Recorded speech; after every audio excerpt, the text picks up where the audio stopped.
বন্ধুরা, সবাই কেমন আছেন? আজকে একটা ভিডিও দিলাম। ভিডিওটি ভালো করে লক্ষ্য করেন।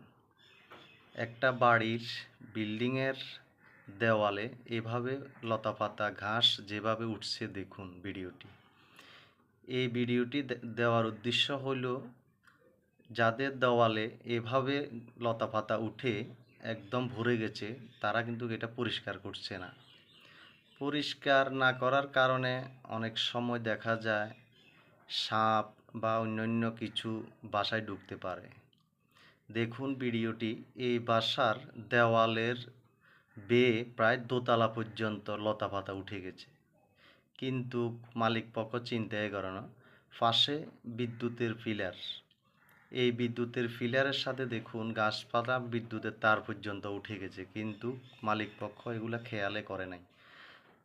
এখন সাপের একটা উত্তাপ, এই সাপের জন্য মানুষে অনেক ভয়ভীতি। বর্ষাকাল, তাই অনেক মানুষ এইসব লতাপাতাগুলা পরিষ্কার যদি না করে অনেক বিপদে পড়ার সম্ভাবনা আছে। আর যদি পরিষ্কার করে তাহলে তো সম্ভাবনা কম বিপদে পড়ার। দেখুন এই এই লতাপাতাগুলো একদম বিদ্যুতের তার পর্যন্ত উঠে গেছে, আর বাড়ির দোতলার ছাদ পর্যন্ত বেয়ে ওঠার চেষ্টা করছে এই লতাপাতাগুলা, কিন্তু আসলে এটা কেউ নজর দেয় না।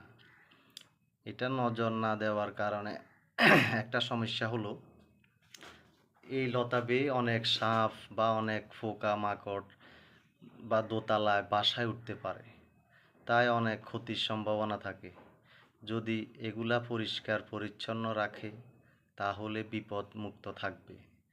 তাই একটা অনুরোধ করব এই বাসার মালিককে, আপনারা এই ত্রিভুজির বা লতা পাতাগুলা পরিষ্কার পরিচ্ছন্ন রাখবেন, তাহলে সাপের উত্তাপ থেকে বাঁচবেন। এখন রাসেল ভাইপার সাপটি অনেক প্রচলিত, যার ফেসবুক দুনিয়ায় কাঁপাচ্ছে।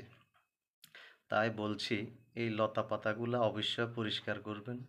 যদি পরিষ্কার না করেন তাহলে যে কোনো সময় বিপদ হতে পারে। তাই বারবার বলি, বিদ্যুতের ফিলার পর্যন্ত বা বিদ্যুতের তার পর্যন্ত বেয়ে উঠে গেছে এই ঘাসগুলা।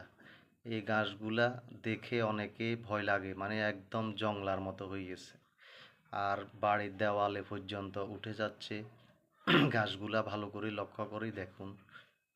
তাই আবারও বলি, এগুলা পরিষ্কার পরিচ্ছন্ন রাখেন, বিপদ থেকে মুক্ত থাকেন, রাসেল ভাইপার সাপ থেকে বাঁচতে পারবেন। না হলে অনেক ক্ষতি হতে পারে।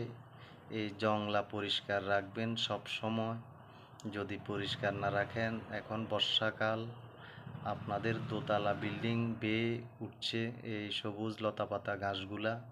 পরিষ্কার পরিচ্ছন্ন রেখে আবারও সুন্দরভাবে বসবাস করেন, না হলে বিপদের সম্ভাবনা থাকে। রাসেল ভাইপার এখন মানুষের আতঙ্কের নাম। সবাইকে ধন্যবাদ।